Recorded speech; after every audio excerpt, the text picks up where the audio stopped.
एक बार की बात है, एक जवान बौद्ध भिक्षु अपने मन में उठने वाले नकारात्मक विचारों से बहुत परेशान था। ना चाहते हुए भी उसके मन में तरह तरह के गलत विचार आते रहते। उसका स्वभाव भी काफी चिड़चिड़ा हो गया था।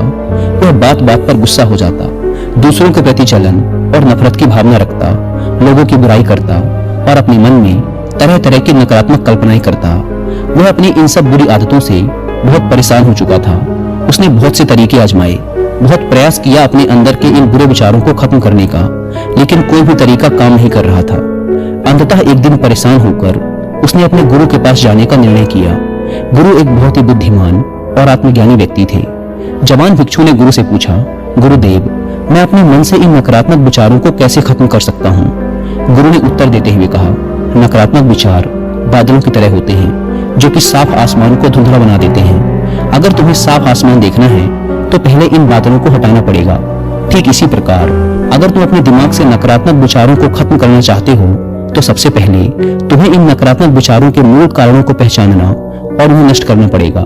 जवान भिक्षु को गुरु की यह बात ठीक से समझ नहीं आई तो उसने गुरु से इसे थोड़ा विस्तार से समझाने का आग्रह किया।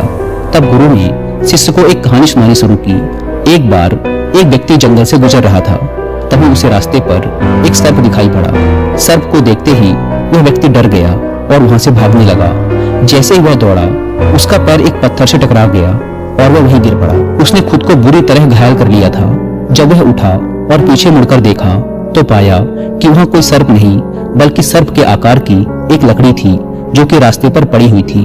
यह देखकर उस व्यक्ति को महसूस हुआ कि उसे नुकसान पहुंचाने का कारण वह सर्प नहीं बल्कि उसके खुद के अंदर बैठा डर और नकारात्मक विचार है जिसने उसे घायल कर दिया।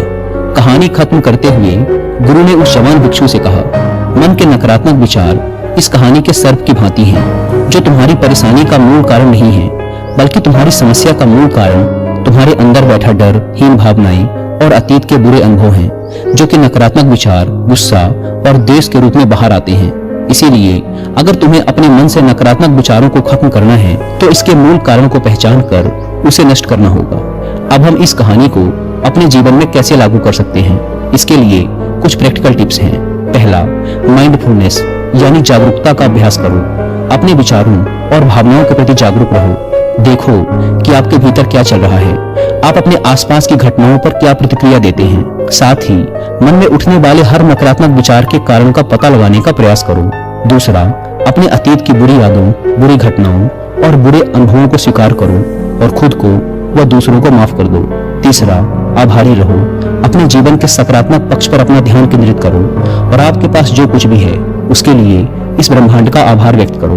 आभार व्यक्त करना हमारे नजरिए को सकारात्मक बनाता है और हमारे अंदर से नकारात्मक भावनाओं को खत्म करता है। चौथा, दयालु बनो, खुद के प्रति भी और दूसरों के प्रति भी, क्योंकि नकारात्मक विचार अक्सर अंदर ही अंदर खुद की बुराई और तुलना करने से पैदा होते हैं। अपने अंदर दया भावना रखकर हम ज्यादा सकारात्मक और संतुष्ट जीवन जी सकते हैं। संक्षिप्त में यह कहानी हमें सिखाती है कि नकारात्मक विचार हमारी परेशानी का मूल कारण नहीं है। असल समस्या तो हमारे भीतर गहराई में छुपी हुई है। इन विचारों के मूल कारणों को पहचान कर हम इन विचारों को अपने दिमाग से निकालना शुरू कर सकते हैं और एक ज्यादा खुशहाल व शांति से भरा जीवन जी सकते हैं। याद रहे, कहानी के सर्प की भांति हमारे ज्यादातर नकारात्मक विचार भी सिर्फ भ्रम मात्र हैं, जिन्हें हम अपने मन में पैदा करते रहते हैं। दोस्तों, मैं यहाँ पर आपको कुकू पर ये वाली ऑडियो बुक भी रिकमेंड करूंगा जिसका नाम है 11 दिन सकारात्मकता की ओर। ये ऑडियो बुक एक